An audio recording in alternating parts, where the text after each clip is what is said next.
Hello everyone, welcome back to EduNatural, and the topic of today's discussion is the Great Plains of North India.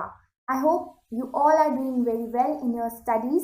So let's start with the introduction of Great Plains of North India. Basically great plains of north India ये जो topic है हमारा, इसे हम कुछ इस तरीके से डिस्कस करने वाले हैं।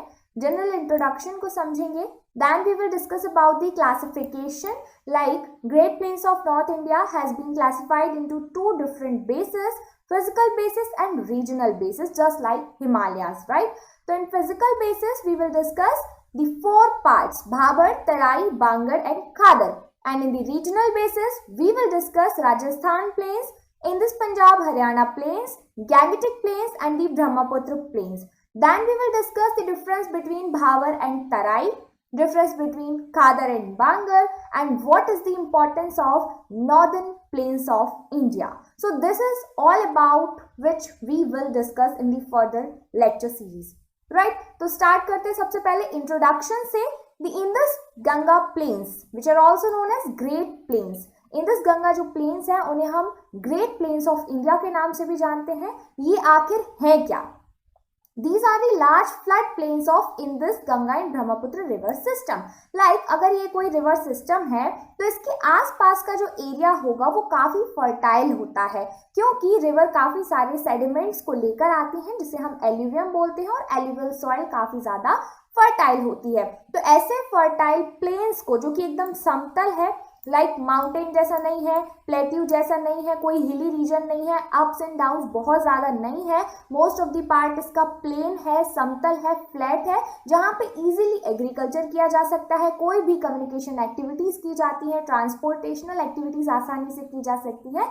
ऐसे एरिया को हम ग्रेट प्लेन्स का नाम देते हैं, right. So where they are located, there in parallel to the Himalayas. अभी हमने देखा था कि इंडिया के नॉर्थ में, लाइक ये हमारा इंडिया है, तो नॉर्थ में हमें हिमालयाज नजर आ रहे थे, उनके जस्ट बाद parallelly great plains of India located है, राइट। और इनका एक्सटेंशन क्या है? अगर ये हिमालय के पैरेलल है तो हिमालय हमने देखा था जम्मू कश्मीर से स्टार्ट होते हैं, तो ये भी जम्मू कश्मीर एंड खैबर पख्तूनख्वा से वेस्ट में आसाम तक इनका एक्सटेंड देखा जाता है, और नॉर्दर्न और ईस्टर्न इंडिया में भी इन्हें अलग अलग नाम से जाना जाता है, राइट। तो जैसे कि अगर ये गंगा के पास है तो हम इन्हें गैंगेटिक प्लेन बोलेंगे, ब्रह्मपुत्र रिवर के आसपास है तो हमें ब्रह्मपुत्र प्लेन बोलेंगे, असम रीजन में है तो असम प्लेन के नाम से जाना जाएगा, राइट। तो इस तरीके से अगर इंडस रिवर के आसपास बन रहा है तो इंडस रिवर प्लेन हम बोलेंगे। तो अलग अलग नाम से अलग अलग जगह पर जाना जाता है, जैसा कि हमने कहा था कि रीजनल डिवीजन में हम इन्हें डिफरेंट नेम से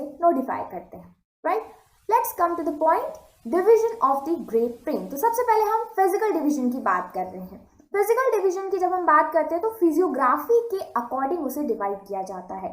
फिजियोग्राफी के अकॉर्डिंग ग्रेट प्लेन्स को 4 डिफरेंट पार्ट्स में डिवाइड किया गया है, based on the characteristics of alluvium, surface gradient, drainage channels and regional traits, right. तो सबसे पहले यहाँ पर आते हैं भाबर प्लेन्स। हम पहले थ्योरेटिकल समझने की कोशिश कर रहे हैं, फिर मैं आपको बहुत इजी तरीके से इन्हें समझा दूंगी एक डायग्राम की मदद से, राइट। तो भाबर प्लेन्स ये जो है ये शिवालिक्स के फुटहिल्स में पाए जाते हैं, देखने को मिलते हैं, with remarkable continuity from the Indus to Teesta. Indus river से तीस्ता रिवर तक शिवालिक्स के फुटहिल्स में, यानी कि जो सबसे बाद वाले हमारे हिमालयाज हैं, आउटर हिमालयाज हैं, वहां पर हमें भाबर प्लेन्स देखने को मिलता है, और इनकी विड्थ है 8 से 16 किलोमीटर तक, राइट। यहाँ पर ग्रेवल है, अनअसॉर्टेड सेडिमेंट्स हैं जो कि हिमालयन रिवर्स के द्वारा डिपॉजिट किए गए हैं। क्योंकि ग्रेट रिवर प्लेन्स बने कैसे?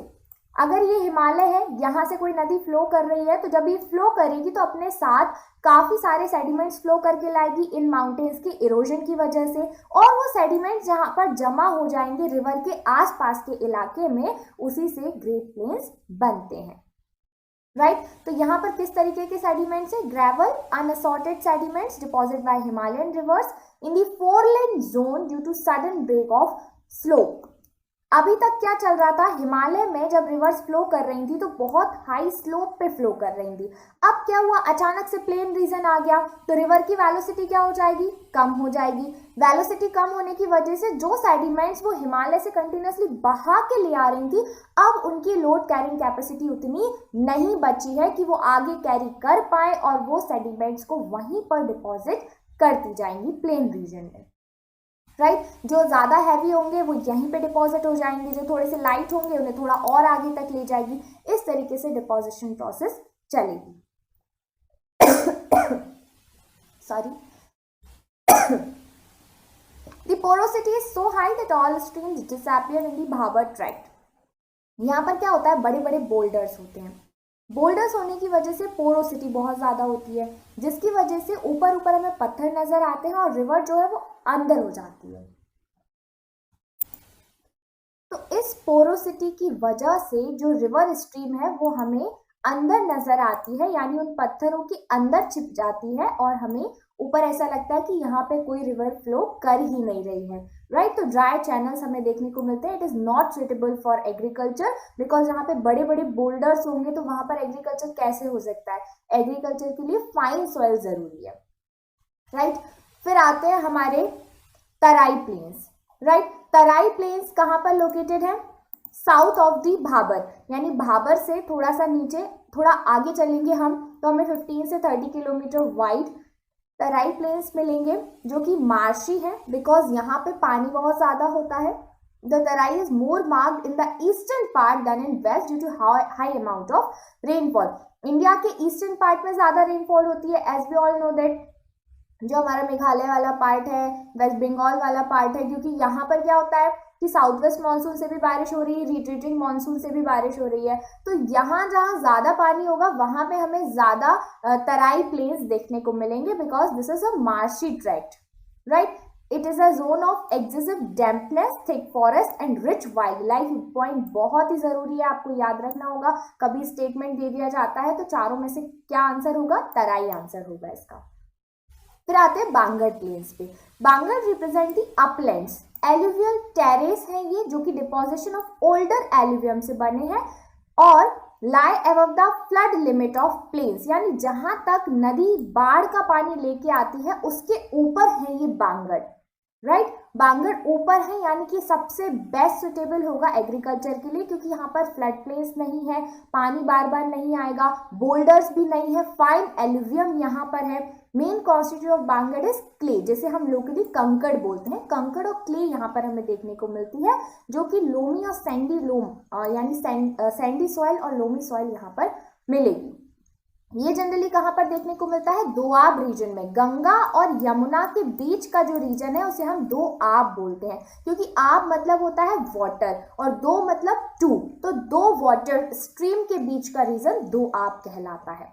So did you know white layer of soil deposit at some places due to excess irrigation is known as रेह और कलर। यहाँ पे क्या होता है, अगर बहुत ज्यादा इरिगेशन करते हैं, बहुत ज्यादा इरिगेशन की वजह से मिट्टी सारी बह जाती है और नीचे के जो सेडिमेंट्स हैं वो ऊपर आने लगते हैं और वहां पर क्या होता है, सैलाइन और एल्केलाइन सॉइल्स हमें नजर आते हैं, फॉसिल्स नजर आते हैं, या हम कहें कि फॉसिल के जो कैरेक्टरिस्टिक्स होते हैं वो उभर के ऊपर आ जाते हैं, जिसकी वजह से वो एरिया रेह या कलर में कन्वर्ट हो जाता है, यानी which is unsuitable for agriculture, this is just bed land, right.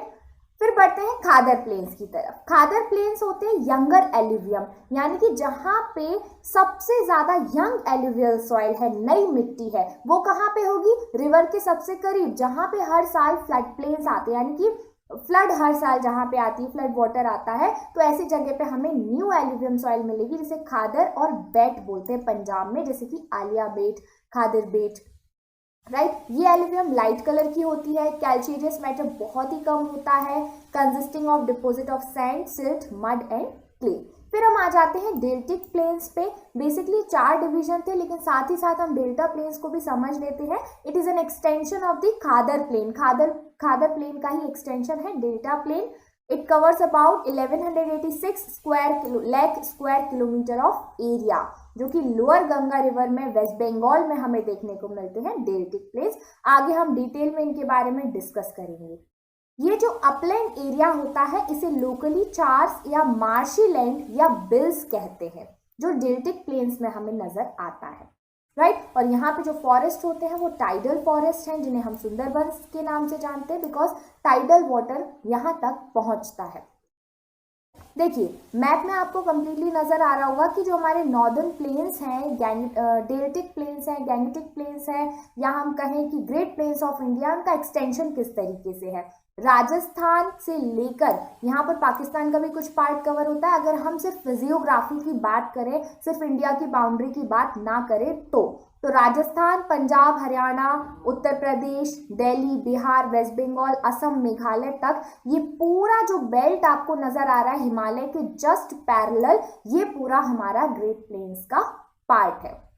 हाँ, अब जैसे कि मैंने आपको बोला था कि एक इमेज से आप इजीली समझ सकते हैं भाबर, तराई, बांगड़ और खादर को। तो कैसे समझेंगे, ये देखिए, ये हिमालय है। फॉर एन एग्जाम्पल, हिमालय से रिवर फ्लो करके आई, तो जैसे ही वो प्लेन रीजन में आएगी, स्पीड कम हो जाएगी, वेलोसिटी कम हो जाएगी, तो वो अपने जो बड़े बड़े हैवी बोल्डर्स है वो यहीं पे डिपॉजिट कर देगी, जिसे हमने कहा भाबर। और जो स्ट्रीम है वो नीचे से जब फ्लो करेगी, ऊपर बड़े बड़े पत्थर जमा हो जाएंगे, तो हमें लगेगा कि वहां पर स्ट्रीम है ही नहीं।